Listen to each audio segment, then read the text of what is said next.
Good after morning, man Lipshans. How's everybody doing? It has been a minute since I've done something like this, and I thought it's well overdue, to be honest. I actually should be doing this every quarter because a lot of homies are like, what is the best PC at that sort of current time that you could hope to buy for about 20 to 25,000 Rand. So we're going to do the 25,000 Rand bracket today because you can get something legitimately stellar. A lot of this componentry will see you even into the sort of 5-year period. It's a very, very competitive market space that we find ourselves in right now. And it's just really, really good for us as gamers because you're just getting more performance for your money. So without further ado, let's jump straight into it. Starting off with the core of the system, the upgrade kits. The upgrade kits are significantly better priced than if you had to take each component individually. And this is really no exception to that rule. You've got an LS520 240mm radiator, as you can see over there, for a 5800X3D. It only pulls like 95 watts at peak, about 120 is what I got under test. So this 200 like 20 watt basically worth of cooling is significantly overkill, which means that it's never going to get like uber hot or uber noisy, which is what we want as gamers especially. And when you're gaming, you're probably only going to be using half the CPU, but I'm going to set this machine up for gaming and streaming. So I've included the 32 gig RAM. It's a 500 Rand price increase to double up the memory. It is the Clev Bolt XR. It's literally the exact set of chips that I'm using on my 5900X that I'm recording, etc. off of, and that is like my main production PC. So it's not going to be any worse than that. I can attest to this being really, really good stuff. I've been continuously using it for over 2 years, and in general, Clev's been very, very good to me on RAM. So yeah, go with that. You also have 4 memory slots on this board, which is nice to have. So if you want to go to 64 gig and turn it into a render PC or something like that in the future, you can. You don't need uber power phasing for this. So the board is, I would say, pretty good. If you're going to put like a 5950X on this later, it's going to be borderline. You're not going to get the cleanest, best PBOs out of it ever. But for 5800X3D, this is more than enough power delivery. It's also got a little slotty key over there, you might notice, next to the Southbridge cooler or the chipset cooler. You can see there it's got a slotty key for an NVMe, and we are going to fill that slot with quite a nice fat boy so that you aren't going to be stressed about only having one slot. Isolated sound card, decent cooling. It's the weakest portion of this is honestly the board, but it's fine. And then, like I say, we've got the 2x16 gigs over here of the Crass XR we're going to upgrade from the Vengeance kit. Then we have the second most important component, the GPU. This 4060 Ti from Palette is super well priced. And Palette, it doesn't have the greatest build quality in the history of man. These are very rudimentary, very basic graphics cards, but it's got everything that you're going to need, especially on a graphics card of this kind of power draw. I mean, this is like a 150 watt, 160 watt card. It doesn't draw a lot of power. It's got a single 8-pin that goes into it. And so you don't need an uber amount of cooling, and it's still got that magic 3-year warranty on it. So price versus performance and cost of ownership on this card is very, very good. And right now in this price bracket, AMD's got nothing that's competitive. Plus, you're getting all of that frame generation, DLSS 3, which we've been showing and testing with our 4070s, and then you can use NVENC to do your streaming. So you don't have to CPU stream. The NVENC 2 is much better than it was before. The quality's been significantly improved, and you're not going to get performance loss in games where you're not using RTX. So for most of the streaming games and esports titles and that sort of stuff, it's going to stream with pretty much lossless performance. Then to power this sucker, I've gone with this 850 watt gold.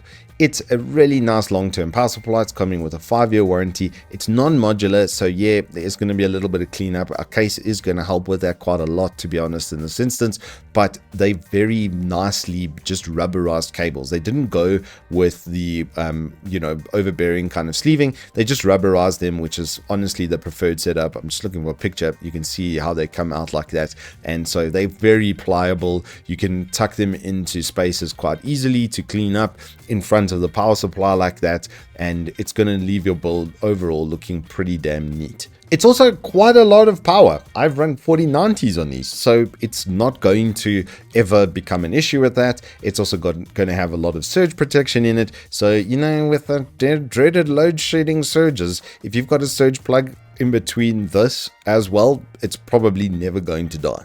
It's not a guarantee, but it's very unlikely. Then for storage, to fill that slot, we can do Gen 4, and we're going to get all of the speed from a Gen 4.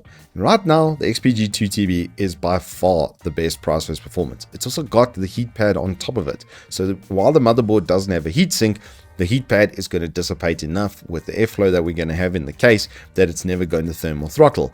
It's also, like I said, a 2TB coming with a 5-year warranty, and it has very comparable read and write speeds. These are pretty accurate. I have reviewed this exact drive, and I'll do a pop out of here. But well, actually everything in this kit I've reviewed. So if you want more proof in the performance, you can just look it up on the Evetech YouTube channel. And finally, to tie it all together, this is honestly the best price versus performance case on the entire Evetech store right now, because in these CKs you get a GPU sag bracket, as you can see right over there. So if you do get a big boy GPU in the future, you will have a sag bracket for those, you know, the 3070 Ti Supreme X is a 1.7 kilogram card.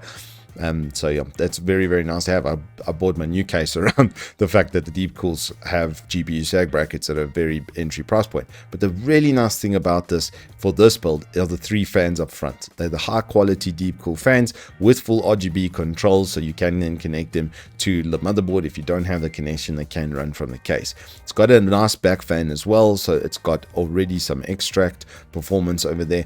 And then you can top mount that LS520, and everything works together in the same ecosystem, so you can daisy chain them one into the other. So it's going to give you a very neat build overall.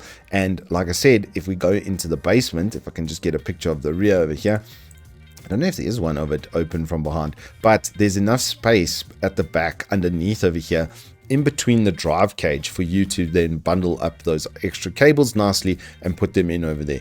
If you're being lazy and you're not going to get a 3.5 inch drive, you're happy with just a 2TB NVMe, then you can tuck them into the drive slots at the bottom over there. Now, the total build, I think it's not updated on this slide. Let me just go to this one over here, is just on 26K.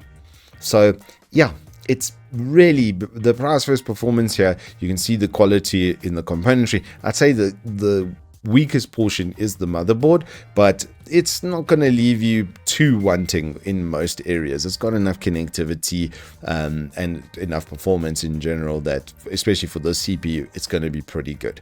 And as far as gaming goes, there's no real reason to upgrade off the CPU even now. Even the 7800X3D, it's only 10 to 15% better on average. So it's very strong CPU right now. It's going to last you quite a long time. If you did get a bigger, much bigger, better GPU, the only thing that really bottlenecks this is a 4090.